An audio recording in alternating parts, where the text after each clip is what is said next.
Rasuulli harmesii kana yeroo qaqqaban Khaliifota asiin dura turan keessattillee dura ne fedhadhaadhaan dimookiraasiin ture jira akka islaamaatti asiin dura. achi boodhaanillee seeraa qaamni isaa hir'ifame nama ittiin kadhatamu irra Bara bulchiinsa keetii ka jalqaba akkam ture?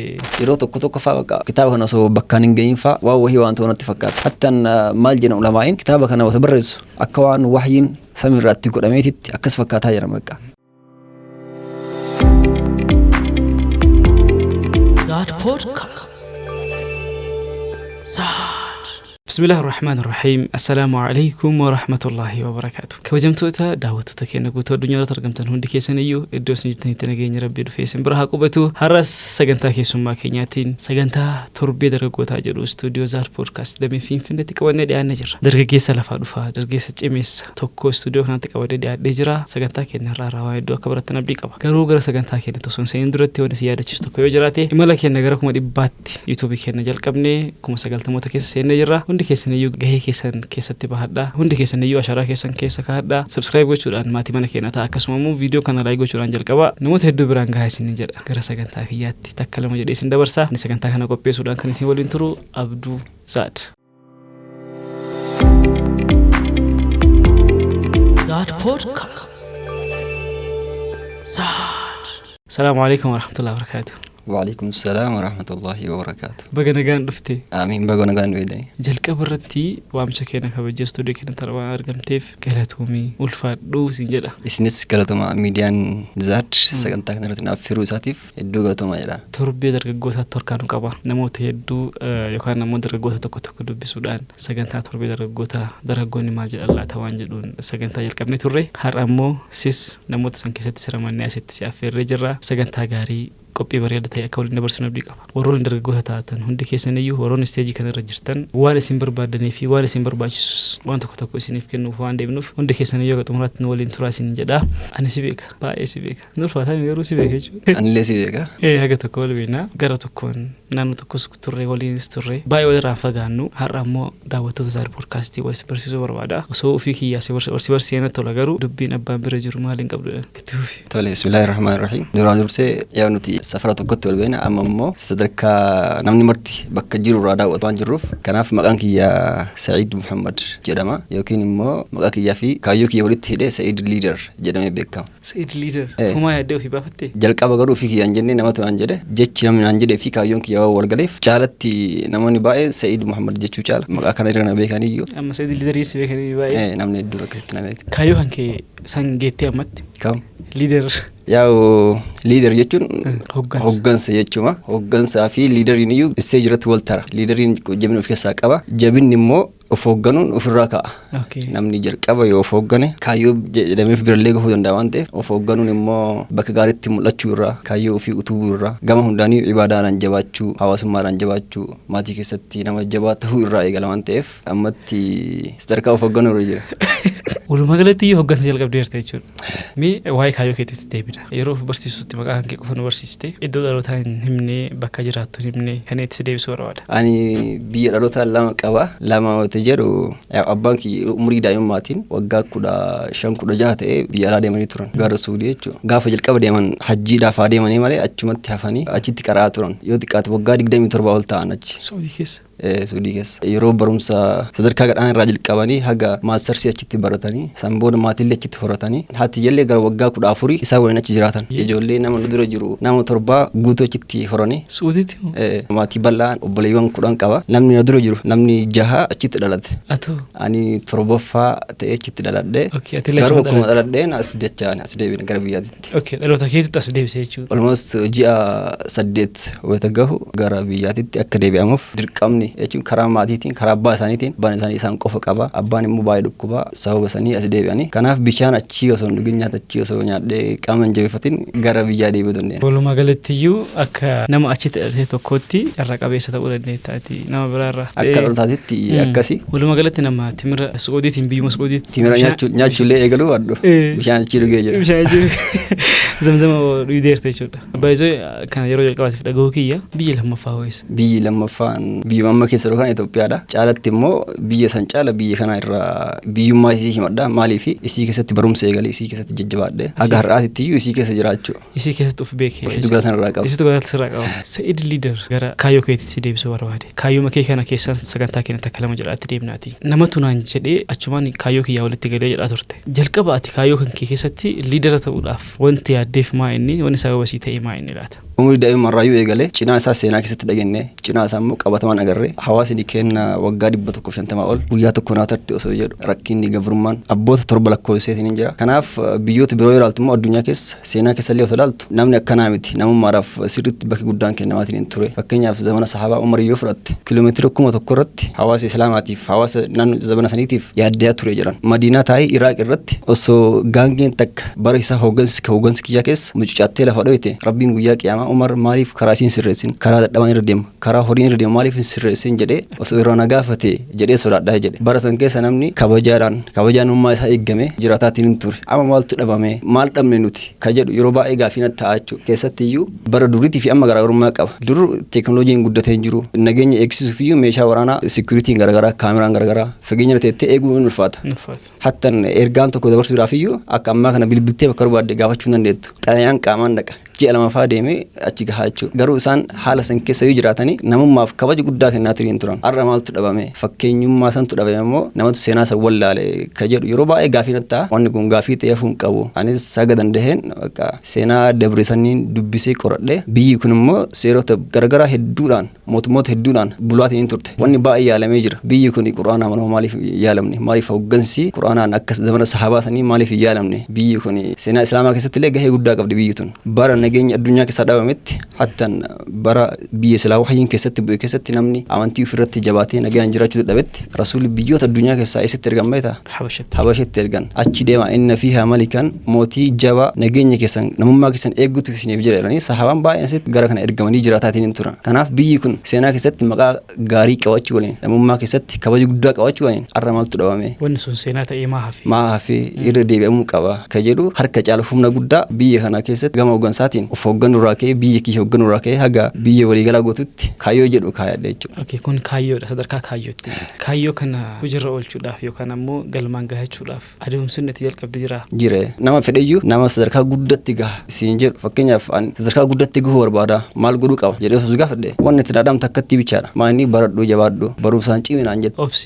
Barumsa keessa waan ta'eef barumsa keessa kufanii koo waan jiruuf kanaaf kaayyoo kana bira gahuuf humni guddaan narraa eegamu barumsa waan ta'eef gaafa bakka sanillee geette kaate hooggantuun barumsa malee afaan qabuutiin miti humna sodaachifteetii miti kana waan ta'eef barumsa kiyya harki caalu waan hooggansa wal qabatu irratti digirii jalqabaa maanajimantiidhaan baradhee jira maastersiisaa immoo barataa jira. Sooshaal miidiyaa irratti maqaan kee Sa'id Liidar jedhee jira akkasimi Sa'id Liidar jettee achirratti maqaan kee hoo sadarkaa saniin moggaastee kaahuun maal si fayyadasi? Faayidaa baay'ee qabaachuu danda'a. Fakkeenyaaf namni tokko waa wahii yaadee waan san bakkaan gahu yoo dhabe akkuma tarra na gaafatte kanatti maaliif waan kana baafattee maaliif moggaafattee jedhee na gaafata. Gaafate moggaafattes? Guyyaa moggaafataa yoo qabe jechuudha atoo mana gaafatteer taame.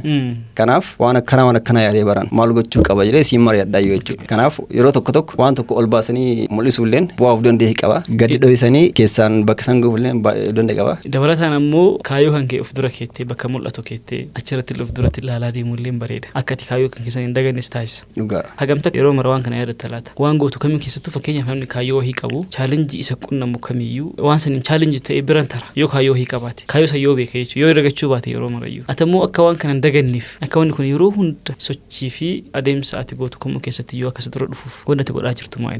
Turtii hagammaa keessatti iyyuu turtii barumsaa keessatti waan baay'ee jira nan kufutu jira ka'u jira arrabsamutu jira barsaan siloluu jira ari'amu jira barumsaa addaan kututu jira kanneen hunda keessatti kaayyoo kiyyatu na dura deemaa jechuudha hattan bakki teen taanatti yoo ta'u mul'atu ati bor nama bakka guddaa gahuu danda'u bakki kun siin hin malu yoo nama waa jedhullee jechoota hedduu of keessatti qusataa kaan gargarii irra dabraa gargarii immoo filadhee jechoota bakka yeroo baay'ee waan negatiivii illee namarratti arge jechisan ol baasee baay'inaan namaan hin jedhu oma babbareeda wahii yamaan jedhee dhumarratti immoo yoo soo jaanii yoo arge waan akkana sirra dhagahee jira waan akkana maa goota jedhee dalgaan itti hima. Akka gaaffiitti gaafattee akka namni illee mooraalii isaan tuqametti. Kanaaf bakki ta'e ani mallee dhaabbachuu irraa jalqabee aga wayiitti fakkeenya ta'a jedhee hojjetaatiin hin jira. Walumaa galatti akka adeemsaa fi kaayyoo keetiif galma keetiif karaarra buutee natti himteera. Saniif ammoo guyyaa waan yaadachuun dirqama. Waan yaadachuudhaaf ammoo karaa sooshaal miidiyaatiinis haa ta'u karaa biraatiin yeroo marayyuu sammuu kan keessa keettee piingootee gubbarra keettee waan hunda keessatti itti fayyadamaa jechuudha dura ilaalaa deemu. Namoonni lafarratti si beekan hedduun isaanii Sa'idiin ta'uu isaan beekan. Si beekan jechuudha qaamaan akkana ilaalee si beekan. Sooshaal miidiyaa irratti ammoo Sa'id liidar jedhama kan ga'e. Si'ii qaamaan lafarra deemuu fi maqaa isaa waliif fidanii namoonni hiikaa isaa beekan jechuudha. Yookaan ammoo wanni sun waan guddaa ta'uu isaa namni beekanii dhuguma ta'e liidara yookaan ammoo liidara taata jedhanii bifa tuffiitiin sinqeenne laata namni si qeeqeen jiru. Harka caalu koontii namaa baay'ee hin dubbisu ta'e jedhu bakka hin kennuuf jechuun ta'in yaadota namni naa kennan hedduu isaa garii akkuma gorsaatitti bira tara garuu haga argee keessatti namni akkasitti maqaa kanaa fi waan kana aanillee liidar jechuun kun kaayyoo kiyyee jedhee ol baasee namatti hin beeku. Homaa walitti qajeelfa garii liidar kedhee dubbisu leen jira. Sa'idii dubbisu jedhee jechuudha. Liidarii osoo hin ta'in liidariidha. Magaalaa keessatti namni sadarkaa yeroo barumsarra jirutti garee garagaraa seenaa guruppii jamaatu jira waldaa garagaraatu jira kanneen keessatti sadarkaa jamaa keessatti jamaa islaamaa keessatti nutis jamaa ka uf danda'e qabna jamaa Arrisaalaa yookiin immoo markaza Arrisaalaa Humanity Center kan jedhamu magaalaa Roobee keessatti hedduu beekamaadha. Jamaa san keessatti hoggansi dhaabbataan waggaa lama kan jijjiiramutu jira. Waggaa lama yoo bulchitee sirraa fuudhamee nama biraatti kennama. Yoo carraa filatamuu argatte immoo itti deebitee filatamtaa jechuudha. Waraqata raabsite jamaa san keessatti yeroo lama amiira ta'ee yeroo tokko filame bulchee jira. Yeroo itti aanuuf immoo nam tokko na jidduu bu'ee achi booda immoo bifa haaraanillee itti deebee filatame bulcheetiin hin jira. Hoggansi asumarraa eegalaa jechuudha. Achi keessatti milkaa'ina akka agarsiise namoonni baay'een komitii godhaa turan. Dhaabbata dimokiraatawaadha jechuudha. Duula filadhaan qaba. Sirriitti qaba. Duulli filadhaa yeroo isaa yeroo eeggatee jira. Waggaan lama dhumuuf oota jinis lama sadiyaaf gabaasota waggaa lama keessatti qopheessan lafa kaayamaa gama hundaaniyyuu akkasuma immoo namoonni filatamuu barbaadan ani filatamuu barbaade deeme of qopheessa. Gareen lama sadii ni qophaaya. Garee sanniin fakkeenyaaf gareen shan yoo qophaa'e shanan keessaa miseensotaan gareen sadii filannoodhaaf ni dabra. Sadan san keessaa immoo waan gaggaarii waan hojjette hawaasa biratti mul'iftee afaan jabaatteeti yookaan aangootti deebitu yookiin immoo ka bifa haaraan filatamuu dandeettu jechuudha. Garuu akka islaamaatti khaliifota asiin dura turan keessattillee duula filadhaadhaan dimokiraasiin taree jira akka islaamaatti asiin dura. Fakkeenyummaa kana eessarraa fudhataniiti. Dimokiraasii ammayyaa kanarraa fudhatamoo seera sharaa irraa fudhatamoo seera san yookaan ammoo akkaataa san exercise gochuun maaliif barbaachisa islaamikii keessatti? Zamana rasuulaa keessatti rasuulli alayhi salaatu wasalaam nama hundayyuu fi bakka isaanii kaayan ati waan akkana hojjedhu mu'aaziin fakkeenyaaf gaafa jalqabe islaam deemiitii madiinaa dhaqiitii islaamummaa uummata barsiisii jedhanii kaan yamanitti erganii kaan madiinatti erganii kaan makka keessatti hunda isaaniitii ufii ramadan rasuulli alayhi salaatu wasalaam gaafii ati nagaafatti deebisuudhaaf garuu nama akkasitti har'a ati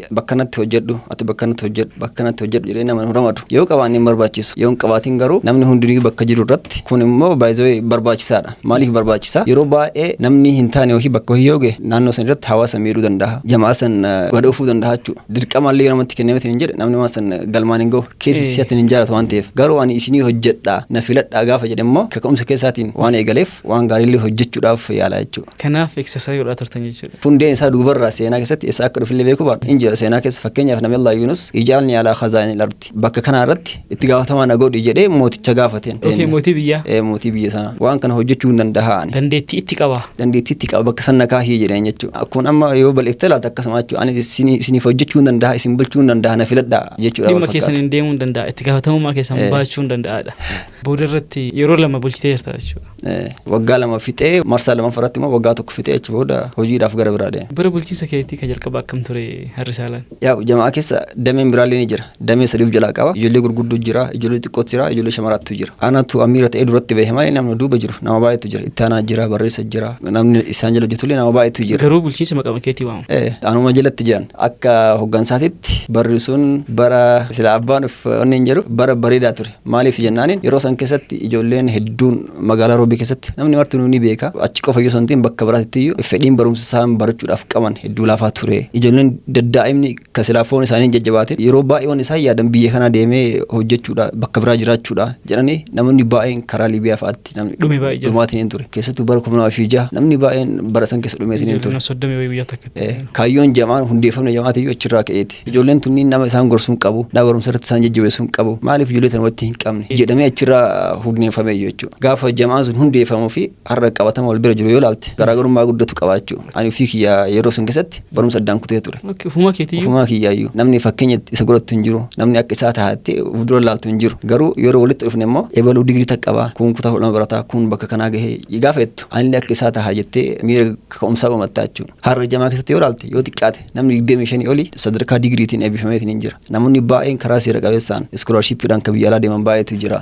Warri yeroo san walii dhagahanii obsanii ta'an jechuudha. Kun bu'aa walitti dhufuu keenyaati jechuudha yeroo san keessatti. Walitti dhufuu qofa osoo hin ta'in leenjii baay'eetu jira, sagantaa dhaabbataatu jira. Kanaaf jijjiiramni wanni baay'ee walirra bu'ee copha baay'eetu walitti dhufee laga ta'ee yaa waan ta'eef cophni waggaa 12 keessatti walitti cuphe. Bu'aan isaa har'a qabatamaan magaalaa Roobee yoo deemte Roobeen keessa jamaa akkamitti jiru jedhan namni martuu har'a isaalaa jira jechuudha. Kanaaf bu'aan isaa waan akkanatti booldi tahee kunoo kana hojjedhe jedhu osoo hin ta'in walitti cophe namoonni baay'een na durallee bulchan kana boodallee bulchan ka ammallee irra jiran bu'aan isaa walitti cuufame har'a magaalaa Roobee keessatti shabaabni fakkeenyummaa qabu sagantaa islaamikii keessatti namni sirriitti barbaadamu jamaa risaalaa keessa jira. Sadarkaa biyyaattis yoo ta'e. Sadarkaa biyyaatitti. Maashaallah waan gaariidha. Adeemsota isaa keessaa yookaan ammoo wantoota natti himte keessaa waan natti tolee akkaataa filannoo isaati. Filannoo kana eenyutu bocee beeytaati. Seera filannoo anillee yeroo san keessatti baay'ee akkasitti sammuu kiyyan bilchaanne jamaa haa bulchu malee ammayyuu daa'ima nama akkasitti wanni itii miti. Yeroo san keessatti garuu yaans waggaa 5-6 dura ni ta'a. Akkasii seenaa baay'ee namoonni na dura hojjetanillee baay'eetu jira. Amiirri jalqabaa fakkeenyaaf Mujaahid turee jira, Faaris turee jira, atillee keessa jiraachuun malta. Na durallee nama baay'eetu jira, na boodallee nama baay'eetu jira. Garuu namoonni kunniin hundi isaaniitiyyuu waan nama ajaa'ibu yeroo filamanii aangoo irraa gad bu'an achiin hin badan akka hooggantoota kennaa ka ammaa kana jechuudha. Koree keessatti gad deebi'anii giteera madama irratti hojjetanii jechuudha. Kaleena bulchaa ture har'a immoo isa bulchaa jechuudha. Wal jijjiirraadha. Kanaaf namoota kanneen walitti dhufee jamaa bifa kanaan sheep haa goonu. Aangoo irraa bu'uun hojii dhiisuu miti. Indoom itti gaafatamummaa biraa dabalanii itti kennu. Itti gaafatamummaa guddatu irra jira jechuudha. Hattan haga amiira lammaffaa amma dhufe kanallee gorsaan waan biraatiin bira dhaabatatti bara bulchiisa ofii akka sheergu dhufitte jechuudha. Yeroo dabra irratti amiira ture yeroo marsaa biraa irratti immoo koree naamusaa fa'aa kaa'atu jira. Amiira ture koree naamusaa ta'a. Gadi bu'ee. Gadi bu'ee jechuudha. Sirriitti hojjeta bakka sanitti illee. Wanni kaayyoon islaamummaa guddisuudhaa shababa jabeessu waan ta'eef bu'aan dhuunfaa namni irraa argu tokko hin jiru. Kanaaf namni martuu niyyaa isaa ajiriitti yaade bakka kaa'ametti namni martuu ni hojjeta. Waan kanarratti iskoolaroonni yookaan ammoo ulamaa'onni isaa ta'uu namoonni beekumsa qaban gurguddaan isaantu harka keessaa qabaa sheeppii isin godhee sadarkaa kanatti isin kaahimoo yaaduma isin biraa burqee yaaduma waloon keessan yaaduma walitti fiddan laata jechuun wanni waan guddaadha. Waan akka salphaatti ilaaluu dandeenyu miti. Waan amma biyyi tun sadarkaa amma jirtu irratti miseensa akkasii osoo qabaatte sadarkaa kanaan ol guddachuu dandeettudha. Waan san keessa namoota barateetu harka isin keessaa qabamu baagiraawundii keessan keessa yookaan akka ambaasaaddiraatti namoota isin qabatan jiramoo dabalataan ammoo iskoolaroota garaagaraa ulamaa'ota garaagaraa namoota bebbeekamoo beekumsa gurguddaa qabantu dhufee sheeppii isin godhaa ture. Leenjii addaa waan isin qabdan maa'in. Gama hundaanii gama ulamaatiin nama baay'eetu jira. Hatta nu bira dhufanii yeroo baay'ee maal hojjetaa jirtanii karoora kennama ilaaluutu jira. Fuulduratti maal hojjechuu eddanii ramadaanaaf maal baafattanii ijoollee kana waan akkanaa maan barsiifne jedhanii namni baay'een dhufanii karoora kenna laalaa turan. Namni baay'een jechuudha. Hattan hojii keessatti waan akkanaa isinii barsiisa waan akkanaa anatu hojjeta. Namni jedhullee baay'eetu jira. Narra kaaya namni jedhu jechuudha. Kuni maal irraa dhufuu danda'e namni martiniyyuu ilmaan isaa mana keessatti hin arga. Gaafa jamaa hin dhufinii fi erga jamaa dhufe booda garaagarummaa jiru ni argaa jechuudha. Ka duraaniin mana keessatti jeequ hedduun isaa tasgabbaahee yaada godhatee jechoota babbareedaa bakka hayyummaatu irraa mul'atu baay'eetu jira jechuudha. Hatta abboonni ijoollee hedduun isaanii dhufanii jamaa risaalaa seenuuf maal barbaachisaa nama jedhutu jira jechuudha. Ijoollee ofii seensifachuuf. Ijoollee biraa seensifachuudhaaf. Kanaaf gama hundaanii gama abboota ijoolleetiin illee hin jira. Gama ulamaatiin illee hin jira. Namoonni biroollee hawaasni naannoo akkanumaan hojii kenna argee jaalatu dhufee kana dubbisu baay'eetu jira jechuudha. Maashaallah waan gaarii ture jechuudha walumaa galatti. Mee waan biraatti siyaada barsu. Egaa waa'ee risaalaatii fi waa'ee bara bulchiinsa keetii risaalaa keessatti qabdu akkasuma ammoo kaayyoo kan kee hoogganuudhaaf kaka'umsatti qabdu egaa agarree booda Sa'id yeroo hedduu waa barreessuudhaan beekama. Nama waa barreessu duubaan ammoo waa dubbisutu jira jedhee yaada. Namni waan dubbisne waan barreessu. Namni waan dubbisne waan dubbatu hin qabu jedha. Sa'id kanarratti maal nuun jedha laata? Dhugumaan dubbisaadha. Hagam dubbise? Yeroo baay'ee waan beekurraa nama barsiisuudhaaf sirriitti tattaafadha. Waa wahii waan haaraa yoo dhaga'e na bira hin bulu. Watuma san barreessaa yookiin wata san namatti himee dabarsa. Nama si bira jirutti immoo? Amma wanni martuu mijateetiin hin jira. Mana kan keeteettee addunyaa guutuu barsiisuu dandeetta. Yeroo baay'ee jamaadhaan alatti yoo katabu taate sooshaal miidiyaa irratti baay'inaan ka waa barreessu waa barreessuu qofa osoo hin ta'in yeroo tokko viidiyoo irrallee ni hojjedhe yeroo dabree jechuudha.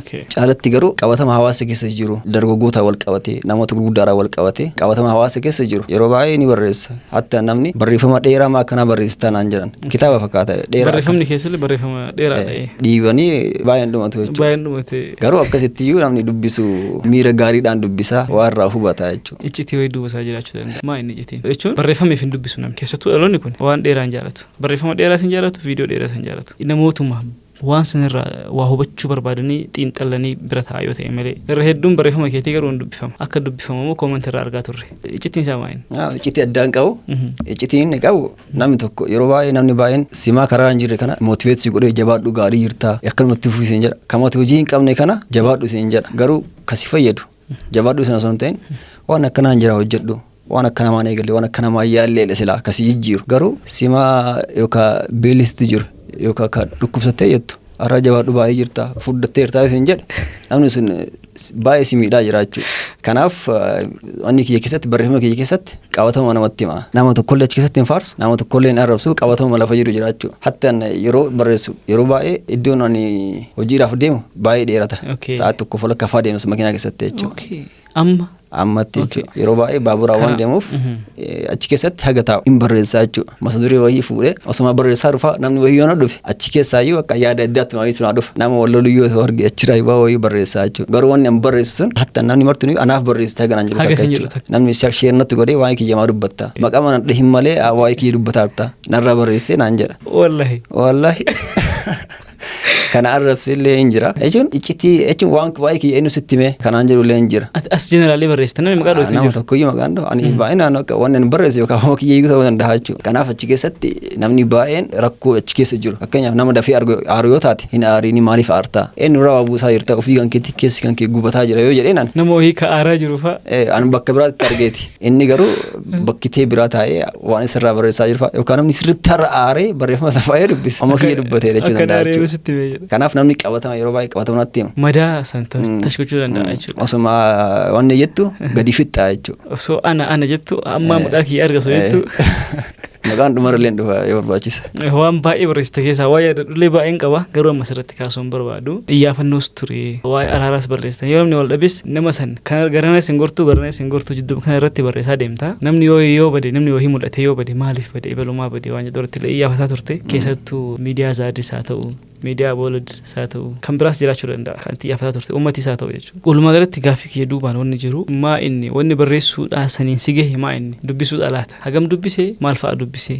Namni barreessuun dura hin dubbisa erga dubbisa yoo hin qindeessa ooma dubbistu qofallee gadillee hin baastu akka hawaasa madaalutti akka namni sirraa fudhatutti sheeppii godhuun dirqama yeroo baay'ee garuu kitaaba ni dubbisa kitaabni waan dubbisu immoo kitaaba afaan oromootii miti afaan oromootiin haa barreessu malee afaan oromoon dubbisu harka caalaa jechuudha maaliif afaan oromoon dubbisne yoo jette immoo kitaabni afaan oromoo akkasitti sirriitti nu ibsu afaan gottadhee hin jiran jedhu injiru hanqina qaba hanqina guddaa qaba. Hanqina qaba malee imanu ibsa gasan. Inni ibsa afaan oromoon ibsa garuu ibsa. Akkasitti wanni akkasitti kitaabni kun kitaaba oromooti nu ibsetti achi kennitu hin jiru jechuu barbaade.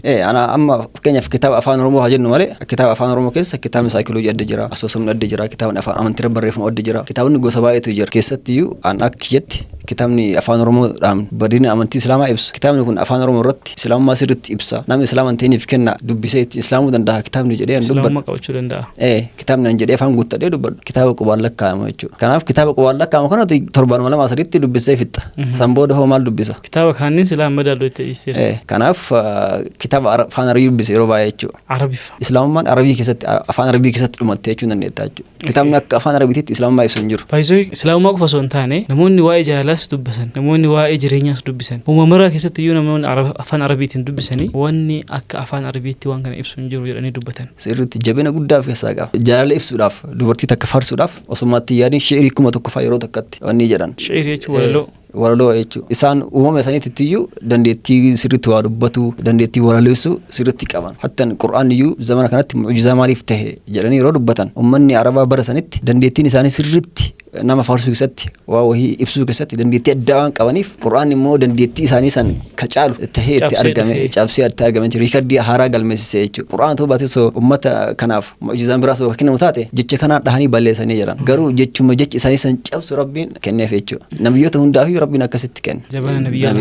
Zamana san keessatti namni yaala fayyaa irratti dandeettii addaa horatanii turan. Rabbiillee maal kenneefi qaama shoole fayyisuu ija baddee deebisuu kana Nabiyyullaahi Muusaa illee kama akkasii wal fakkaatu rabbiin kenneef jechuudha. Kanaaf nabiyyoota hundaafiyyuu waan yeroo san hawaasni keessa jiru waan isaan madaalu isaaniif kennaa jechuudha. Waan san cabsuu danda'u.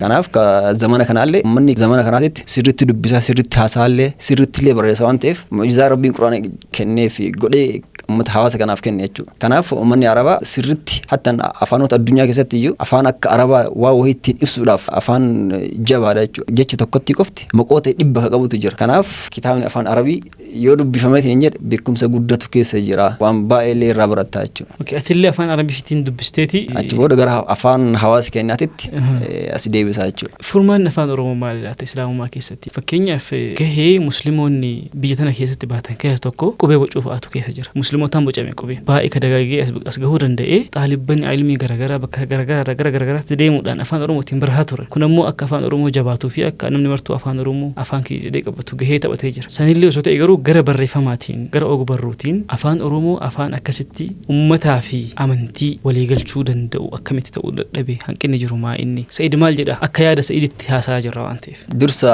jecha tireeftuutu keessatti afaan Oromoo seeruu isaa guutuu tikfamee sadarkaa kan akka ga'uuf gahee guddaa akka taphate seenaa tokko kadhakotetu jira. Seenaan kunis afaan Oromoo guddatee sadarkaa kan akka ga'uuf harka caalaa akka tiifame halqa ilmii keessatti ulamaa kitaaba qaraasuu keessatti tikfamee jira. Maaliif jennaaniin yeroo silaa namni afaan wal keessa dhahamee jechuun baay'een dhokatanitti hundee jechootaa baasuudhaaf jecha hin jirre yoo taate jechi kun kanaan bakka bu'uu qaba jedhanii halqa ilmii keessatti maaliif afaan Arabiirraa afaan Oromootti hiikama waan ta'eef jechoota haaraa baay'ee guyyaarraa isaanitti dhufa. Jechoota kanneen hundaafiyyuu hiika garaagaraa kennaatiin hin deeman. Kun kana fakkaata hattan biqiltoota garaagaraa akka biyya Arabaa jiru kan biyya keenya hin jirretu jira. Kan maqaan isaan beekamne jechuudha. Kun kana haa taatu jedhan. Kanaaf harki caalaan afaan Oromoo dagaagee sadarkaa kan akka ga'uuf halqa ilmii keessatti tikfame jechuudha. Halqa ilmii keessatti haa tikfama malee afaan Oromoo akka afaanota birootitti sirriitti ittiin hin barreeffamne. Dhiibbaa baay'eetu ture akkuma namni martuu beeku. Gama siyaasaa biyya keenyaatiin dhiibbaa baay'ee ture. Afaan kun akka hin dagaagne akka guddan namni akka naasoo akka ittiin hin baran akka ittiin hin barreessin sunniin nu cabsuu danda'a garuu dhiibbama san waliin iyyuu kitaabni baay'een barreeffameetiin hin jira gama garaagaraatii yoo ilaaltu asoosamaa ogbarruudhaan kitaabni baay'een barreeffamuu danda'a garuu akka islaamaatitti kitaabni afaan Oromootiin islaamummaa sirriitti ibsu ammas hanqina qabaa jedha hanqina sirriitti qabaachuu furmaanni isaa immoo tokkichi jiru kitaaba barreessuudha. Ammas barreessuma jalqabuudha barreessuu sun ta'e barreessuu jalqabuudha hin jalqabne iyyuu jedha. Mee asirratti yaada addaa barbaada kanarratti yeroo hedduu ka agarru namoota kitaaba barreessaa yoo jedhanii dargaggeessaa fi dargaggeessaa gadi ga'eessotaa fi ga'eessotaa ol fi namoota waggaa 40 ga'eessa ta'anii ga'eessumarra jiranii fi namoota bilchaatanii jireenya arganii jiruu keessa dabarsan hedduurraa kitaaba argaa hin jirru keessattuu ulamaa irraa kitaaba argaa hin jirru kitaabni ulamaa kitaaba barreessaa hin jiru jechuun hin danda'ama akka biyya keenyaatti afaan guuttanne maaliifi parsantiin ulamaa jiraniitii fi parsantiin kitaaba barreeffamee baay'ee fagoodha gaappiin isaa parsantiin laman ta'u kitaabni ulamaa jiru biratti akka beeknu ammoo ulamaan ardii guutuudha hoogganuu ka danda'us ka hoogganee arges kan barsiisus kan barsiisaa jirus kan barataas jirus hanqinni kun eessaan nu seene qaawwi kun bakka tanaa maaliif banamee hafe laata namoonni ga'eessoo inni ulamaa inni barreessuu maaliif dhaban laata yaada qabda kanarratti. Wantoonni baay'ee kaasuu hin danda'ama. Fakkeenyaaf kitaabonni baay'een isaanii barreessuu maaliif dhaban jennee gaafachuu hin dandeenyu. Ulamaan kitaabni baay'een barreeffamee jira. Garuu hawaasa bira maaliif gahuu dhabe yoo jennee gaafachuu hin dandeenyu. Akkamitti? Ulamaan hedduun kitaaba baay'ee barreessanii ofirraa qaban. Hedduun isaanii jechuudha. Kitaabota osoo hawaasa keessatti gadi bahee hawaasa jijjiiruu danda'u baay'eetu jira. Ulamaa ta'ee namni kitaaba barreessee waan jiru natti fakkaatu. Garuu sirriitti akkasitti tartiiba deebisee sadarkaa mana maxxansaatiif gahee hawaasa biraan gahuun hanqina guddaadha. Hanqinni kun immoo kan uumameetiin hin jedhe akka iyyatti ulamaa biraa osoo hin ta'in nama gaheen kun isarraa eeggamu biraa hanqinni jira. Kitaaba barreessuudhaaf seeruuf danda'e barbaachisa. Akka duraaniititti waraqatuma irratti barreessitee qofa inni hin jettu kompiitaratti deebi'ee sirreeffamee gulaalamee sadarkaa kana gahuu danda'a. San kan godhu garuu dargaggeessa ta'uu qaba. Nama waan san barate ta'uu qaba jechuudha. Kanaaf hanqinni jidduu ulamaatii fi jidduu dargaggootaa jidduu nama waan san hawaasa biraan gahu sirriitti jira jechuudha. Garuu an ofii kiyya nama baay'ee ka gaafadhe ulamaa ta'ee namni kitaaba barreessin namni waa wahii barreessee biraan qabne hin jiru. Namni martuu waan baay'ee barreesseetiin hin jira jechuudha. Waa wahii barreessee jira. Hatta namni ulamaa duraanii kitaaba barreessanii osoo hin maxxansin osoo tartiibatti hin deebisin kan biraa du'anillee baay'eetu jira jechuudha. Waraqata qofa keessa barreeffamee kalfa jiru. Kanaaf gaheen nurra jira malee nama waa barreessu biraa miti. Nutu khidmaa isaanii jala deemee tajaajila isaanii waan isaan barreessan san hawaasa biraan gahu qabu nama waan kana barate jechuudha warreeti. Guutuun guututti dargaggeessa irratti deebisuu dandeenya nama waan kana barate irratti deebisuu dandeenya hanqina jiru san maaliifi nam tokko kitaaba barreessuu isaa tokkoffaa beeksisuu qaba namni yoo waan barreesse beeksise akkam goona waan jedhu hin mari'attaati eegasi fidamee booda mariin ammoo galma gahuu fi galma gahuu dhabuu keessatti gahee abbichaalee ta'uu danda'a sun hin beekamu garuu hanqinni jiru garanaa qofaan jennee gamaggama isaa kana akkasitti xumuruun akkami. Aanlee parsantii dhibbaan dhibba gama dargaggoota qofatti immoo irra dhugaadha namni baay'ee waa barreessee jedhee jira garuu yoo ati gaafatti sitti malee ofii isaaniitti ambar waan akkanaa barreessee waan akkanaa rakkadhee waan akkanaa namna gargaaru namni jiru hin jiru barreessanii ofuma bira kaa'an. Kunillee hanqina tokko. Hanqinni yoo sirraa kuu qabaa jechuudha namni waa wahii waan gaarii wayii hojjete waan akkanaa hojjedheetiin jira waan akkanaa barbaachisa gaafa jedhe namni yoo dhukkubsate hospitaala deemee waan akkanaa dhukkuba as bira na ho'isaa as bira akkanaa godhaa yoo jedhee hin himatin doktorri isa yaalee isa argatuudhaaf waan isa dhukkube argatuudhaaf baay'ee faaja waan baay'ee qaama isaa takka takka laaluu qabaa jechuudha kanaaf namni waa wayii hojjete waan akkanaa hojjedheera waan akkanaa barbaachisa jechuurraa ka'a yoo hin jedhin immoo nu gaafachuu qabna kan jedhe. Gara keenyaa illee hanqinni jira hanqinni jiru ammoo gaafachuu dhabuu kenna kanaafiyyuu asumaaniyyuu ka'ati akeekaa jirtu akeekni kan keeti nama akkamuu birayyuu wanni barreeffamee hin jira haa gaafannuudha. Haa gaafannuudha. Eega isaan dubbataa hin jirre haa gaafannu ani gaafadhee argee jira haa gaafannu waan jedhudha. Giddiin dhiibnee hawaasatti keessaa haa baafannuudha kalaqa isaanii hawaasa biraan ka gahuu qabu harka caalatti nu ta'uu qaba jechuudha bareeda. Inshaallah rabbi ta'ala hafizu. Ayyee Sa'iid yeroo hedduu karaa sooshaal miidiyaatiin akkuma barreessaa turte dhiheenya kana akka atis gahee kan kee bahachuudhaaf waan sirraa eegamu bahachuudhaaf kitaabota dubbisaa turte gara barreessuutti yaada akka qabdu dhagahee ture maalirraan geette laata marii keenya keessatti isaa ta'u haasaa keenya keessatti kitaaba barreessuu kan kee dhagahee maalirra gahee akkam godhaa jirta eessaan geette waan jedhu osoo takka jennee kaaniin attula waa isanirra. Yaa'u kitaaba barreessaa ture dubbisuun durattillee kitaaba barreessaa ture waan kana jedheef waan dhagahee hundayyuu waan gorsi namni gorsu hundayyuu mata duree isaa qabadhee bal'isee irraa barreessaatiin hin ture yeroo afaan arabii sirriitti dubbisuu danda'e jedhummoo caalatti waan an duraaniin barreessuun humna godhataatiin dhufe jajjabaataatiin dhufe kitaabota baay'ee barreessee jira garuu tokkichayyuu hawaasa biraan gammaa gahuu hin dandeenye yoo xiqqaate kitaaba 7 ol ka sadarkaa gulaalii qofa kaafu ka barreesse hin qaba afaan oromootiin illee afaan arabiitiin illee ka barreesse yeroo barreessu jalqaba afaan arabiitiin barreessa achi booda takkaan yaada hawaasni akka afaan oromoo namaa galuutitti as deebisa malee harka caalaa afaan oromoo caala arabii barreessuu danda'a siin jedhu ariifadheedha malee marayyuu dandeettii irratti lachuun barreessa kitaabota barreesse keessa ammoo kitaaba sirriin akkaan yeroo baay'ee keessi kiyya quuqu tokkotu jira kitaabni kun osoo nama bira gahee namni sirriitti dubbisee irraa fayyadamuu danda'a dargaggoota baay'ee jijjiiruu danda'a dargaggoota zamana kanaa ka sooshaal miidiyaan akkana godhe kana kaayyoo isaa irraa fuudhe kana yoo bira gahe sirriitti jijjiiruu danda'a namni of arguu danda'a kitaaba jedhu hattan yeroo tokko faa bakka kitaaba kana osoo bakkaan hin gahin faa waa wahii waan ta'u natti fakkaata yaa torboonuma kana keessaa tokkichummaan kun osoo hawaasa bira gahe achi booda kuwwan ofii isaa tartiiba qabata jedhee sirriitti yaaddaatiin hin ture garuu waggoota 3 as kitaaba tokkichisan qofa irratti xiyyeeffadhe kaawwan marayyuu lafa kaahee takka ima lallaala isa garuu sirriitti irratti xiyyeeffadhe yaada isaa utubuu tartiiba deebisu akka hawaasaa ta'utti akka dargaggeessaa ta'utti waggaa 3 guutuu barreessuu santiin ediitu biraa ture. Waggaa 3 dura barreeffame. Waggaa 3 baay'ee ture jira aga barreeffame. Yaada isaa tartiiba deebisaa akka kana keessaa baasaa kaanitti dabalaa irra gahee amma sadarkaa hawaasa bira gahuu bira gaheetiin hin jira. Maashaallah achillee geette waan gaarii dhagaa yeroo itti dhuftee asirratti haasaa gootu kanatti kitaaba san sadarkaa kanarraan geette waan guddaadha. Maqaan isaa maali kitaabichi? Kitaabichi caalatti yeroo hawaasa bira gaheellee namni yoo dubbisee maaltu akka keessa jiru argee achi booda agam akka kitaabichi kitaaba gaarii ta'e ibsuu hin danda'a. Kitaabni maqaan isaa nama jabaa jedha. Nama jabaa. Wanti inni xiyyeeffatu immoo waan gurguddaa 3 waan tokko jalatti ka deebi'u jechuudha. Falaasama imala 3 ni jira. Namni tokko erga dhalateetiin hin jedha jireenya keessatti ooma 3 keessa dabra. Tokkoffaa seenaa hojjeta. Guyyaa dhalatti irraa eegalee seenaan sirriitti barreeffamaa deema. Gaarii ta'ee badaa ta'ee wanni wayii sirra barreeffamaatiin hin deema jechuudha. Wanni kee wayii himamuu jalqaba. Himamuu jalqaba. Guyyaa takka yeroo jalqabe jechuudha. Booyaa dhalatee, kolfaa dhalatee, ilkaan baasee dhalatee seenaadha kunniin. Akka dhalatte maraa gaafa dhalatee kana ta'e. Seenaa hojjechuu eegala namni tokko farratti. Lammaffarratti immoo seenaa tiksuu eegala. Seenaa tiksuu seen jedhu gaafa dhalattu wanni baay'een harka kan keessa hin jiru. Yoo booyaalee dhalatte gaafa guddatti garuu boo'ichisan gara gammachuutti ka jijjiiru si jechuudha. Namni jiruu isaa guutuu booyaa jiraatutu jira. Booyaa jiraatutu hin jiru rakkataa jiraatutu jira. Nama boo'ichisaa ka jiraatutu jira. Kan namni isa dheessaa jiraatutu jira jechuudha. Kanaaf seenaa tikfachuu. Seenaa kan keeleen tikfataa jechuudha. Seenaa tikfatuun immoo seenaa gaarii hojjette sammuu hawaasaa keessa akka inni taasisu jechuudha. Xumura irratti sadaffaan milkaa'ina seenaati. Milkaa'ina seenaati jechuun immoo seenaan ati hojjette kun dhalootaaf taruu fi taruu dhabuu isaa haga mirkaneeffatu akka jechuudha. Bakka seenaa kanaan waan hojjedhe kanaan dhaloota itti aanu keessatti maqaa kanaan ni yaadatama jettee hagas akka mirkaneeffachuudha jechuudha. Gama duubatitti yoo deebine falaasama imala sadeenii jenne tokkoffaan falaasama imala seenaa hojjechuuti. Namni hundinuyyuu akkuma quraanii yoo dubbatu seenaan badaan ta'ee seenaan gaariin nama irratti ni barreeffama. Namni hundinuyyuu haga dhalate addunyaa kana irratti akka qorannoon ibsutti haga ammaatitti jedhan nama biliyoona 117 addunyaa irra jiraatee jira. Biliyoona 117 keessaa immoo biliyoona 8 qaalama addunyaa irra jira. Biliyoonni 109 du'eetiin jiraachuu garuu jedhan biliyoona 109 kana keessa namni seenaan isaa addunyaa irratti hafee hara dubbatamu parsantii takka qofa jedhan. Parsantii takka jechuun nama 100,000 keessa akka nama tokko qofatu beekama jechuudha. Magaalaa guddoo hawaasni 100,000 keessa jiraatu keessa nama tokko bicha beekaa jechuudha seenaa. Kanaaf parsantiidha yoo gadi fiddeetiin hin jette baay'ee xiqqaadha jechuudha. Lakkoofsa deebi'e. Uummata dabaree keessatti namni kunniin martuniyyuu seenaan hojjenne jechuu hin dandeenyu. Garuu seenaa irraa himamu. Akka reef jenne isaan seenaa hojjetee seenaa tiksee milkaa'ina seenaan arganne jechuudha. Seenaan isaa dhalootatti hin dabarre jechuudha. Malee namni martuniyyuu waggaa baay'ee jiraateetiin hin jira. Mana duraanii nu caala waggaa baay'ee jiraateyyuu waggaa 1000 fa'aa jiraatan. Kanaaf namni martuu seenaan hojjeta. Rakkoo nama seenaa hojjechuu miti. Egaa waa isirratti hin galmaa.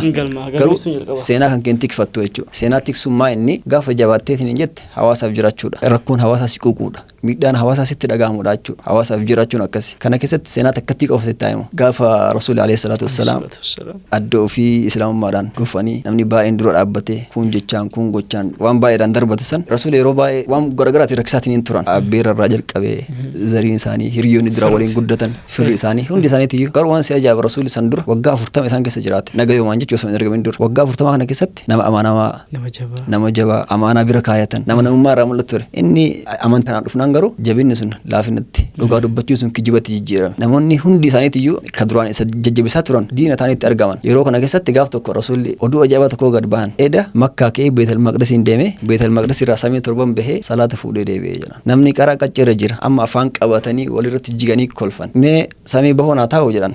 Makkaan kaatee Beetel Maqdisiin deemuuf yeroo san keessatti ji'a 2 deeman aggaadeen. Asii achi ji'a tokko achi as ji'a tokko ji'a 2 deeman. Isaan ammoo idanuma waan idanaa Beetel Maqdisiin deemanii samii 7 deemanii akka seenaan jedhutti samii takka akka samii lafarraa akka samii tokko faa deemuuf waggaa 500 gaafata. Waggaan 500 sinuu maayin deemsa makiinaati moo xiyyaara moo miilaan immoo waan biraati jechuudha. Garuu Rasuulli halkanuma san keessa hatta maal jedhanii firaashni Rasuulli halkan san irraa ka'anii Beetel Maqdisiin deemanii samii 7 bahanii deebi'an hagan qooriin takka jedhan. Hin qooriin jechuun baay'een turre jechuudha. baay'een ture jechuudha. Ayuu Bakriin dhufanii gaafatan. Ishii Rasuula waan isaan jedhan hundayyuu dhugoomsita. Kan akkam gootaa jedhanii. Waan kana caaluyyuu waan kana caala gurri namaa dhagahuu hin dandeenye amanuu hin dandeenye osoo Rasuulli jedhanii hin dhugoomsaa jedhe. Kanaa miti jechuudha. Kun na biratti xiqqaadha jedhe jechuudha. Saadiqal Masduuq. Abu Bakri gaafsan akkuma isaan waan kana dhugoomsuu didan san osoo illee dhugoomsuu baate seenaa ofiin tiksine Abu Bakri akka har'a parsantii 100 Abu Bakriin namni marti jaalatee jedhu kanatti gaafsa wanni jedhachu waa wahii qeeqa wahii irraa fidaa jechuudha. Abu Bakri garuu gaafsan illee haqa irratti jabaatee seenaa ofii tikfatee jechuudha. Seenaa tiksuun akkanaa jechuudha. Gulibati Ruumi illee namni awwala dhugoomsa isa.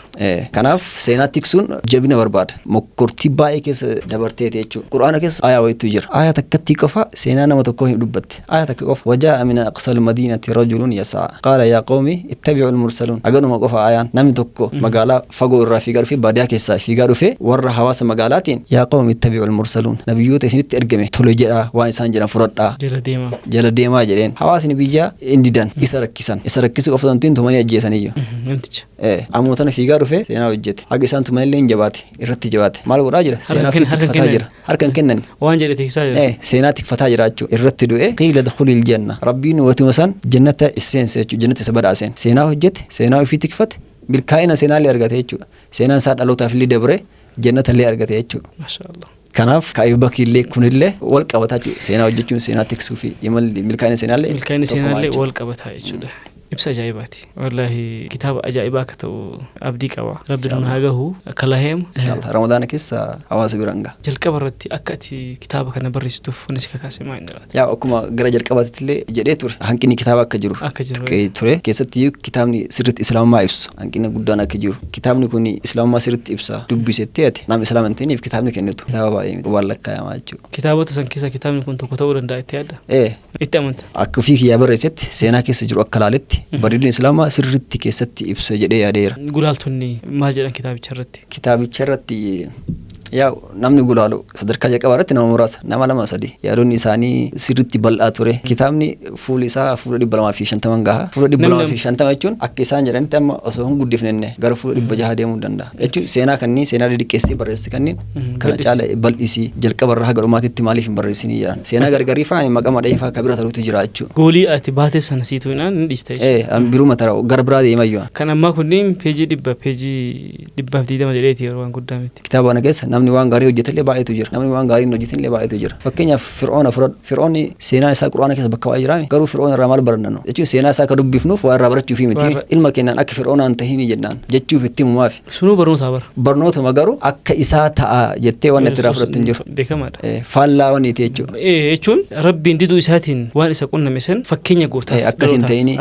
yoo akkas taate akka Fir'oona ta'e taataa akkasitti halaakamtaa jechuudhaaf ittiin sodaachisuudhaaf jechuun seenaa irraa baratamuu miti yoo ta'e jedhu seenaa girdoo duubaan itti fayyadamnuudha jechuudha. Ka jechuun ka ilma ittiin sodaachifnuudha. Akka ayyuu yaaliin tahin jennaan. Rabbiileen akkasumatti ittiin nutti himaa jira. Seenaan akkasillee baay'eetu jira jechuudha. Ka Fir'oonaa, ka Qaaruun, Haamaan, warra Qureeshaa keessallee seenaan akkana baay'eetu jira. Fir'oonaan bara kanallee ma jira waan ta'eef. Fakkeenyaaf falaasama imala sadeenii keessatti seenaa hojjechuudha. Seenaa tiksuu fi milkaa'ina seenaati. Namni tokko badirratti guddatee badooma isaa sanillee tiifatee badooma isaa sanillee yoo as keessa seenuu danda'a nama jabaallee jedhamuu baata. Fir'oona yoo fudhanne Fir'oona seenaa hojjeteera. Seenaa sanillee tikfateera. Tikfatee jira yoo jennu seenaan sun karaa baasuuf dhaloota akka dabru. Seenaan gargariin hojjetame ka citee achumaan dhabamutu jira. Ka dhokata ka dagatamu jira jechuudha. Dalagamee fi hin ta'u. Yeroo wayitiif qofa ajandaa ta'e kabadu jira. Seenaan Fir'oonaa dhugaa dhaloota tarii jira. Garuu milkaa'ina seenaan qabu Fir'oona. Maaliif hin qabne namni seenaa ka hojjetuuf maaliif? Jechuun bu'aan isaa waan gaarii irraa argatuudhaaf bu'aa negatiivii miti jechuudha. Bu'aa poozitiiviidha malee galata hojii sanii rabbiin biraa argatuudhaaf Fir'oona seenaa hojjetee seenaa tiksee garuu galata rabbiin biraa hin qabu. Faallaa sanii qabaa jechuudha. Gita dalagee immoo galata hin qaba.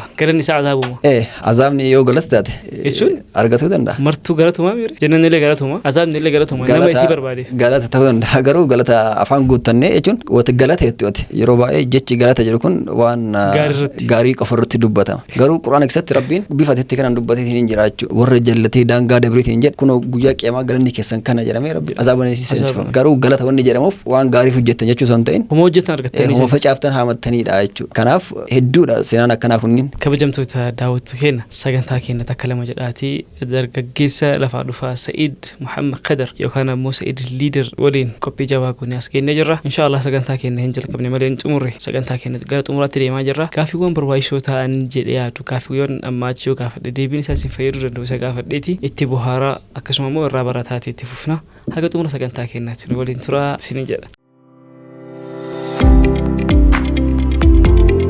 Zaad Podcast. Zaad.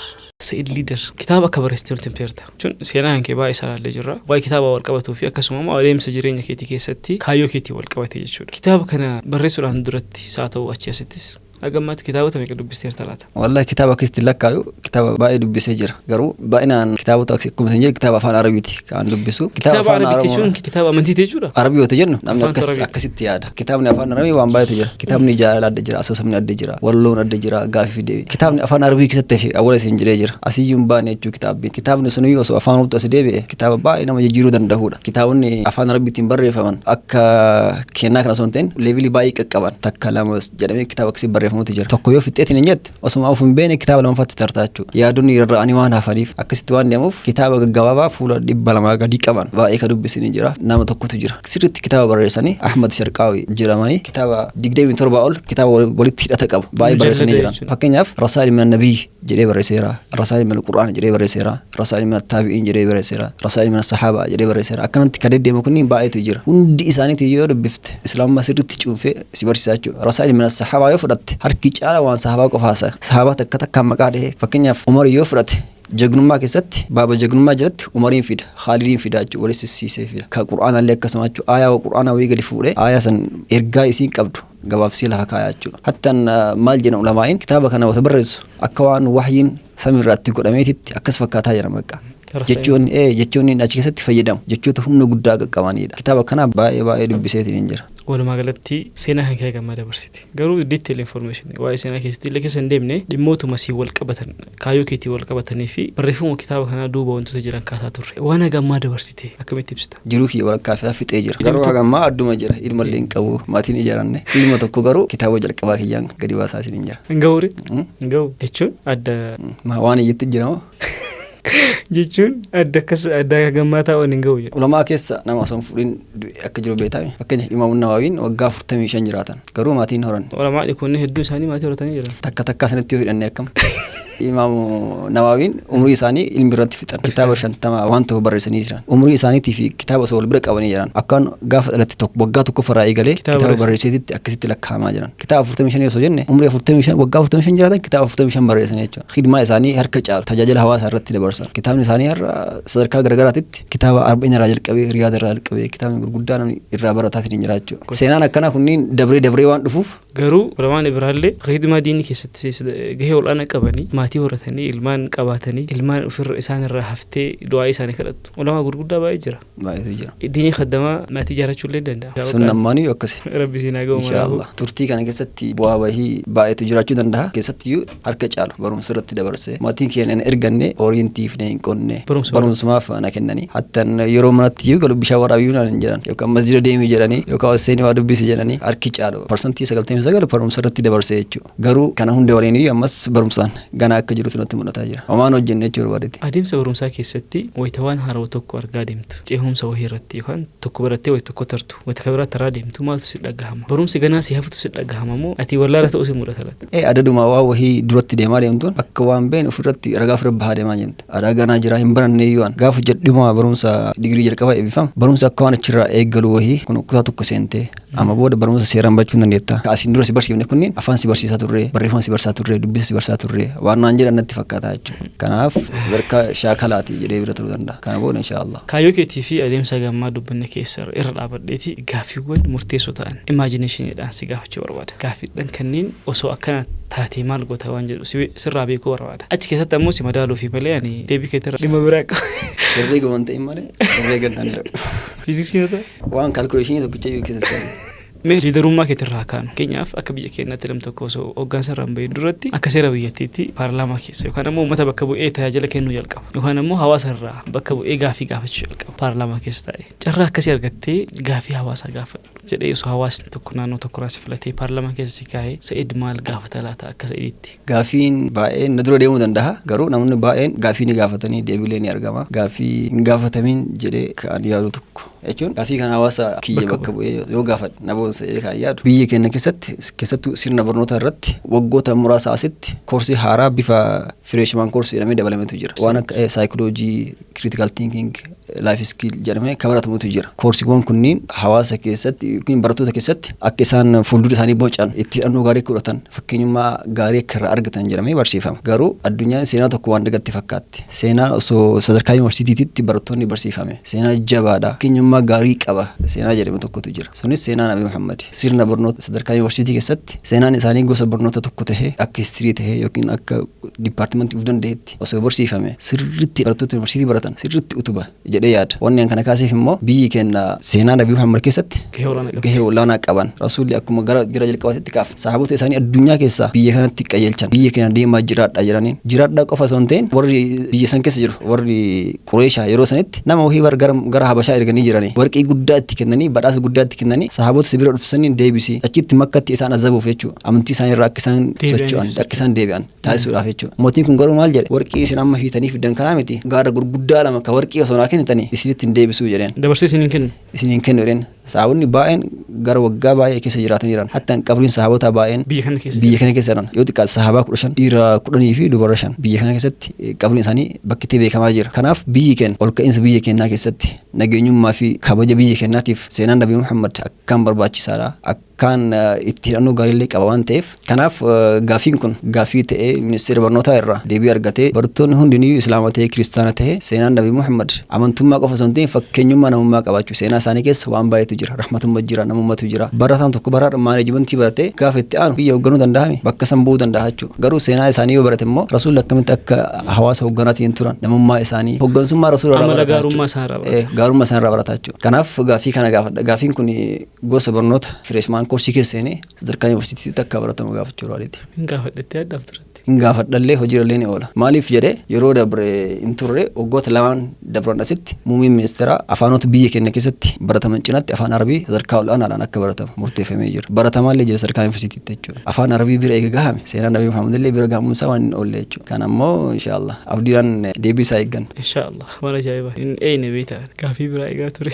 Gaafiin gaafatama baay'ee jiraachuu danda'a nan kana gaafadha. Hayyee eega gaafii kana gaafatu taate gaafiin taasoo immoo isuma wal qabatee waan si gaafadhutu jira ammatti carraa saniin argannetti gaafachuudhaaf garuu carraan ati qabdu tokko yoo jiraate rasuula rabbi alayhi salaatu wassalaam nama akkamii akka ta'an hawaasa himuudha akkuma ati hoggansi ofirraa jalqaba jettee wanni kunillee ofirraa jalqaba ati akkamitti ibsita rasuula alayhi salaatu wassalaam hawaasa rasuula hin beeyneef carraa argattetti. Wallaahi rasuula na dura nama baay'eetu ibsee shi'araa baay'eetu rasuulatti hin faarsee hayyoota gurguddatu kitaaba baay'ee Muhammadun jedhamee kitaabni adda barreeffamatu jira kan fuula 1,000 qabu kitaaba gurguddaa jechuudha garuu inni dhumarratti kitaaba jalqaba irraa barreessee dhumarratti maal jedha beetee wati fixu ibsuu hin dandeenye ima fixaa jechuudha namni baay'een shi'araani baay'een faarsaniitii hin jiranii kanneen keessaa garuu rasuula sirriitti ibse ka jedhamu seenaa tokkotu jira seenaan kun gaafa rasuulli alayhi salaatu wassalaam gara madiinaa godaanuudhaaf deeman karaa irratti goojjoo takkatti dhufan mana ummi Ma'bad ka jedhamu jechuudha gooranii bishaan waan dhuynu nuu kennii jedhaniin seenaan keessa sirriitti dheeraadha oomaa mana hin jiranii re'eellee yaateetiin hin jirti lafti dheebisaa omaan jiran jetteni rasuulli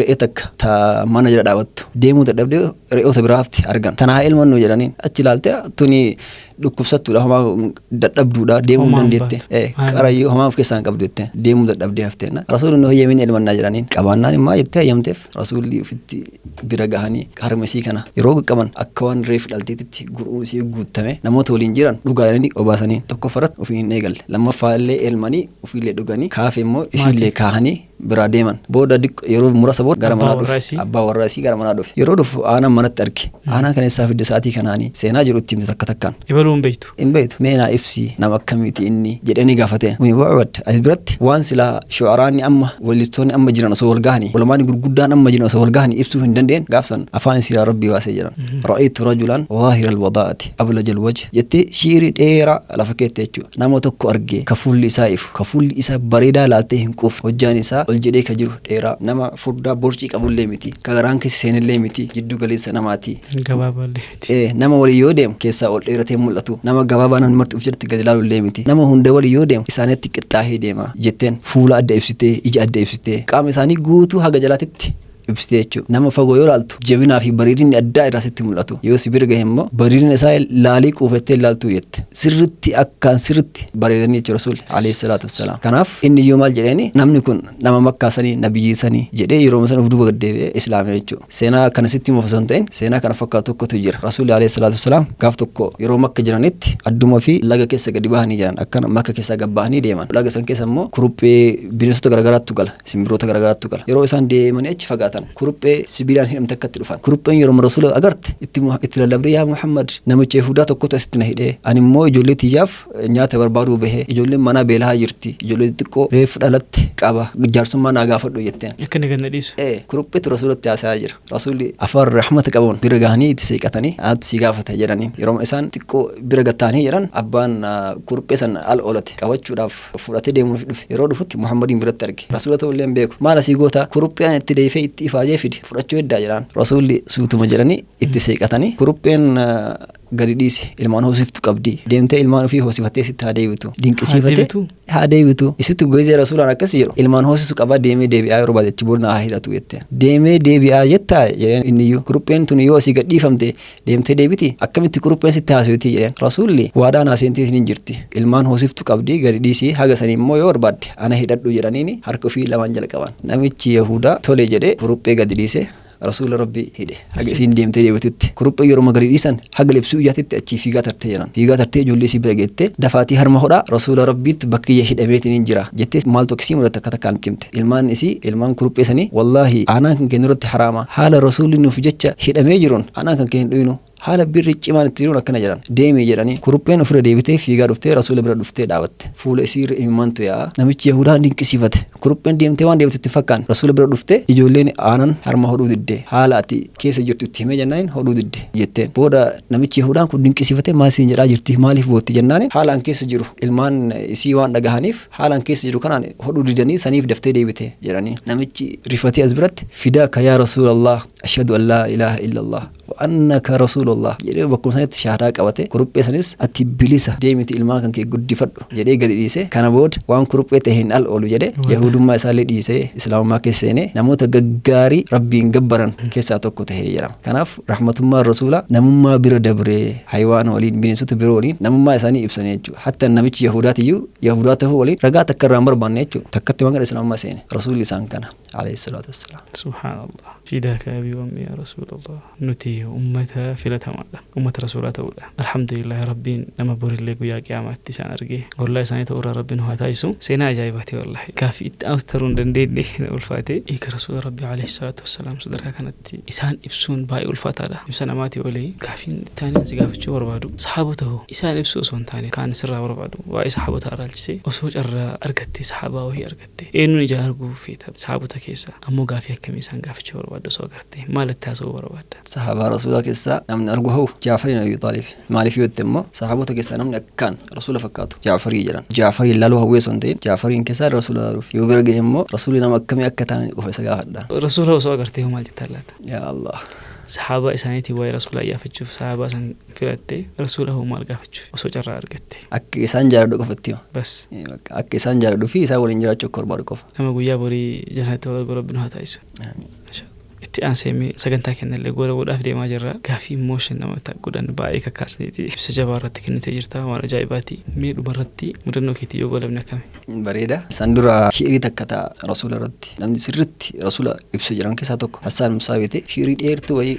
jedhee ture sanii keessaa gara jalqaba irratti maal jedhe wa ahsanu minka lam tara qattu ayni wa ajmalu minka lam talid nisaa'u khuliqta mubarra'an min kulli aybin ka'annaka khuliqta kama tashaa'u jedheen subhaanallah rasuulaan bakka akka waan ufii kan kiti barbaadutti akka naagorii itti akka waan rabbiin ajajjetti akkasumatti waan uumamti fakkaattaa jedheen ati kan kee kasiif kenname bareedina bifaa qofa osoo hin ta'in bareedina amalaa namummaati waan dhabdee hin qabdu jedhee inni illee gabaabseetuma goolee baqa akkatti ibsu wallaalee jechuudha waa'ee rasuula ibsuun in ulfaata wata jedhu waan ittiin ibsan hin qabu osoo hin ta'in jechi namummaa jedhu kun jechi bareeduma jedhu kun rasuula ibsuu hin danda'u waan ta'eef rasuula ibsuuf jecha addaa jecha namni bareedumaaf hin fayyadamee wayii jecha haaraa gadi baasuu qabdu yookiin immoo afaanuma kan keettu wal dhaheetuma dhaabataa jechuudha hin xumurtu sallallahu alaihi wasallam hayyi mudannoo keetiin nu golabi mudannoo qofa osoo hin ta'in jireenyuma kiyya waan jireenya kiyya keessatti osoo guyyaa san karaa irraa badee deebuu hin dandeenye wayiiti sila har'a wanni Sa'iid jedhamu wayii maqaa kanaan jiraachuu dhabuu danda'a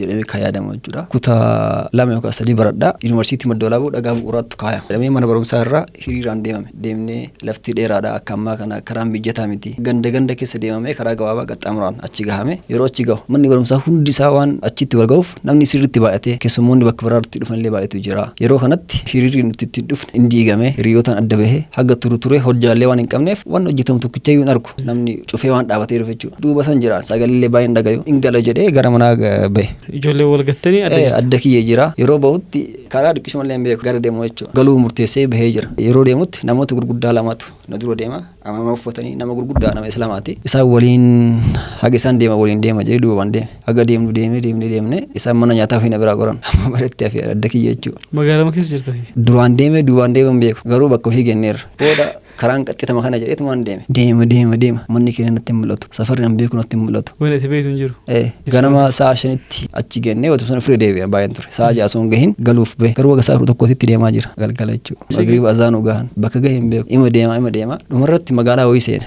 yeroo seenutti lafti halkanaa'ee jira beelli baay'ee namii dheeraa dadhabeera. Miilarraayyuu naxalaa qaba, kophee ijjaban qabu. Yuunifoormii illee ofirraa waan qabuuf qoorrillee hammaataa jira. Magaalaa wayii seenee baay'ee beelahee jira. Gara deemuu hin beeku, nama gaafadhu hin beeku. Osuma deemu mana beeti kiristaana wahii arge. Beeti kiristaana yeroo seenan waan akka keekii wayii fudhatanii seenan daabboo dirqaa mummuramee wahii. Sirriitti beelli waan jiruuf daabboo san fudhachuuf jecha seene. Odduma keessatti nyaadhee gadi bahe. Wayita gabboo kararratti garam deemtaa abbo shinaan jedhan. Manatti galaa jira. Mana barumsaa akkana tahee jedhee itti hime. Na bira ture sun. Bakka kana booda deemuu hin danda'u. Dhaabadhee nama gaafachuu qaba. Kararratti bahee boohuu eegale. Awwalayyuu boo'ayyoon kararraa gadi deemuu jechuudha. Mana keenya argaa hin jiru. Sa'aatii lafti dukkanaa'e takkaa mana bahee hin beeku san dura. Barumsa yoo ta'e. Immaa maqaa asirratti bocanatti baasee jira. Ka guyyaa boohellee jechuudha. Booda dhumarratti namni tokko dargaggeessa borsaa baatee dhufa. Anaa boohutti dhufee maa buuttanee na gaafate. Akkana ganama akkanatti mana barumsaa irraa tilfiidhaan deemnee manatti galadhee mana keenya dhabee jedheen. Eessa naan jedhe safara Masjida Hamzaatii jedheen. Safara Masjida Hamzaa kana hin beeku inni. Booda ganama eessa akka deemnu itti mennaan oduutti beekan. Maddoolaa maal jennaan bara gobba jirtaati naan jedhe. Ka'aatii itti galuu addummoo woobee naan jedhe. Manatti galadhee gobba dhufee jechuudha. Garanaan dhufee hin beeku. Karama gubbaa deemtee dhufte garuu. Karaan hin beeku wallaahi. Akkamitti akka deemee dhufee hin beeku. Kiiloomeetiratti dheeraadha. Kiiloomeetira 5-16 egaa. Booda anuma bira bultee manatti na galchee inni islaamaa miti kiristaana. Isa bira bulee oddoo isaanii keessa akkuma islaamaa takkatu kiraa galaa. Isii bira illee xiqqishna teessisee hin booyan isaan akka badaa haati tanteeyyoon maal keessa jiran jedhee waan biraa keessa seenessan na yaadachiisan. Allee maanna qabee amma inni dhagahamuu jalqabe. Ijoollee warra ka cinqame. Daa'ima garuu san sirriitti qalbii qaba amma caalayyuu. Kanaaf yeroo sanitti aga ture isii biraallee na fuudhee walumaan bullee ganama nama rooba irraa dhufee gobbatti hojjetutu jira. Isatti si kennadhee poolis xaabaa na geessa. Achi oolee waan si ajaa'ibu sa'aatii 6tti illee dhufee na laale. Achuma jira daabboo wahii na bitee na biraa taree namichi rooba irraa gobba hojjetu sun nagatee taree irrallee. Bakka yookaan baasii wayiiti taa'aa miire. Roobeen illee yoo nagayeetiin hin jedhe bakka na fiduun beeku na waliin rakkata. Bichaa nagatee tare. Namichi kun galgallee dhufee na laale. Kaataree kaan. Yoo na laale waan hin jira. Ammallee fuudhee manatti hin galee. Guyyaa lammaffaa manna haraa na fide. Nama roobeen deemutti si kennaa naan jedhee yeroo kanatti achi keessatti warri kiyya haadhaaf abbaan baay'ee na soqaniiran. Gara shaayyaa deemanii wayii laga bu'ee jedhanii bishaan keessa mana na soqaa turan. Obboleeyyiin tiyya haga sa'aatii 7 halkan keessa deematiin turan faffaca'anii. Addoo fi magaalaa keessa Sa'iid jedhaa namni marti masjidatti lallabanii bakka meeqatti. Na dhaban bakka guyyaa sadaffaa manna haraati yeroo nageessu dubartiin takka nama guddaadha. Ana hin beekaan jetti na fudhatte. Nagaruu nan beetu. Yeroo san maal ture beeta ijoollee daddaa'ima kanneen ija faa balleessanii qaama hir'isanii ittiin kadhatan waan akkasittuu jira. Isiin immoo Oromoo iyyuu miti jedhan bakka fagoo deemteedhaan. Waan isii yaaddi na fudhachuudha jechuudha. Na fudhattee akkas ittiin na kadhachuu barbaaddeeti. Bakka namichi kun akkanumatti jibbisiiseeni lakkin jedhee nama biraa barbaada. Na qabdee ganadhee sun iddee irra wal lolan. Kiyyaayyuu jetti kiyyaayyuu ilmiyyuu wal karakkaran. Booda namni biroon jidduu seenee nama islaamaa uffatee jiru. Nama biraa argee jalatti na kenne. Saaree. Isiin gara roobeeyyuu deemaa jirtu jedhama dhumar. Anuma agartee fudhatu na fakkaate. Akka marattu guyyaa 2 ala bulee namni warri asii abdii kutaniira maqaa taaziyaa teennee sadaqaa baafnee bochifannee fidnaa jedhanii yaada akkasiirra jiran gara dhumarra jechuudha. Bakki isaan nama barbaadan hin jiru. Booda namoota kana lamaa waliin gara roobee dhufee dhiqqoo naagaluu eegale safara arguu eegalee safara kenna arge jalallee achumatti gatee gara manaa fiigicha'an. Bakka safari naagallaan dhiisee biraa deemee jira. Jarilleen duubaan fiiganii safara keessatti yoo akkana as mul'adhe ijoolleen ijjitee Sa'iidoon gale jedhanii iyyan. Yeroo sanitti mana gahee namni martuu rifatee gadi bahee miira addaa keessee kun bakka wallaalee inni jedhee rifatuu gammachuu abdii kutanii turanii jechuudha. Booda warri duubaa dhufee mana seenaa jiru takkaan itti himanii achi boodaan illee seenaa qaamni isaa hir'ifame nama ittiin kadhatamu irra lammaffaa wanni irratti deebi'ee jireenya irratti deebi'ee akka guyyaa saniiti fagaadhee adda kiilee lafa fagooleen deema barumsallee seeraanti deebi'ee ni qalbiidhaan wanni itti warri illee sirriitti ka duraanii caala yoo on turullee wanni jedhanii hatta roobeen keessatti amma namoonni baay'een warri wanni kee dhage ka gobbaasanii jedhaniin gobbatti bareessanii jedhanii jechuudha. Akkasitti na beekan ijoolleen baay'ee waan ta'aniif ka gobbaasanii jedhanii ka gobbaasanii jedhanii. Mudannoo akkanaati waan maatiin keessa ture miira ittiin ibsuun qaba baay'ee ulfaataa ture keessattuu haati. Haati waan ibsamu hin jiru. Seenaan kee seenaa ajaa'ibaati. Mudannoo ajaa'ibaati. Baga rabbi si oolchee har'aan si geessi jenna nullee har'uma si jenna kan har'a dhageenye. Galatoomaa. Namni galatoonfatu jira jireenya kee keessatti. Sirriitti jira. Baay'eedha moo sirriitti jira? Baay'eedhallee sirriittillee jira. Yoo baay'ina qabaatan akkanumatti guruuppii maqaa isaanii yookaan ammoo nama muraasa yoo ta'e immoo maqaalee dha'uu si yayyamna rakkoon qabu. Wallaa jireenya kee keessatti namni martuu galata irraa qaba jedhee yaada. Ka jajjabaadhu naan jedhe baay'eetu jira. Ka na gorse baay'eetu jira. Yoo maqaa dhahe keessaa bahuu dhabuu danda'a. Wal jalatti hafanam. Namni guyyaa tokkoof na argee na gorsee jajjabaadhu naan jedhe hiriyoota irraa jalqabee nama biraa yoo taate isin maraafiyyuu galata addaa qaba. Garuu galanni addaa ka'an maqaa dhahee ibsuu ibsuu barbaadu keessattuu jamaa risaalaa bakka itti guddadhee bakka itti qara bakka itti baradhee bakka waan marayu of ibsuu achi keessatti baradhee jechuudha. Duraan namni of ibsuu ijoolleen baay'een of ibsuu ta'iraniin iyyuu jecha harkaa babbadaa of ibsuu bira dabaree sadarkaa kitaaba barreessuu bira gahee waan baay'ee akka sadarkaa kana gahu gahee guddaa akka taphate jamaa risaalaati. Jamaa risaalaa faarsa jechuun immoo jamaa risaalaa galateeffadhu jechuun immoo namni baay'een achirratti dhumataa jechuudha. Akka maatiitti immoo akka galata galfadhu abbaa kiyya jalqabee haadha kiyya obboleeyyan kiyya maatii keessatti bakka akka jalqabalee isin jedhe uummata akka yoon hojjenneen barumsa irratti sirriitti na dhiibaa turanii namni baay'een kanaaf baga na utubdanii baga akka barumsa irratti jabaadhu baga nagootanii galatumaa jedhaan. Maashaallah isaanillee akka galanni isaaniif gara dhagahan jedhee yaada keessattuu kaadhaaf abboo galata dhumatuu miti galata osoo lubbuun jiranii miti osoo lubbuun illee jiraachuu baatanii dhaabatuu miti rabbiin irraan waa ofolchuus illee rabbi irraa isaa ofolchuu turtii waliin goone keessatti waan guddaa sirraa barannee jirra waan guddaa sirraa dhageenyee jirra seenaa kee baay'ee akkasuma immoo akkaataa itti ibsa jabaa wantoota ansi gaafadha irratti kennaa turte osoo sin dinqisiifatiin biran taruu walumaa galatti turtii waliin taasifne keessatti irra deebiidhaan waamichallee kabajjeesti argamtee sagantaa kana fakkaatu na waliin qopheessuu keetiif galatuumi ulfaadhu sin jechuu barbaada. Ulfinni kabajni kamaluun ana caala isinii maaliifi waan hojjedhe hawaasa biraan gahuudhaaf gahee guddaa akka taphatu miidiyaadha. Sadarkaa kanatti na kabajjanii miidiyaatti na baasuu keessaniif miidiyaa zaad hedduu galatoomaa dagaagaa daraaraa atootaa ititaa isiniin jedha. Galatuumi ulfaadhu kabajamtoota daawwattu keenya turtii jabaa keessummaa keenya waliin taasifne asirratti goolabnee jirra torbaan inshaallah keessummaa biraatiin haga walitti deebinutti hundi keessan iyyuu turtii gaarii. والسلام عليكم ورحمة الله وبركاته. ذات بودكاست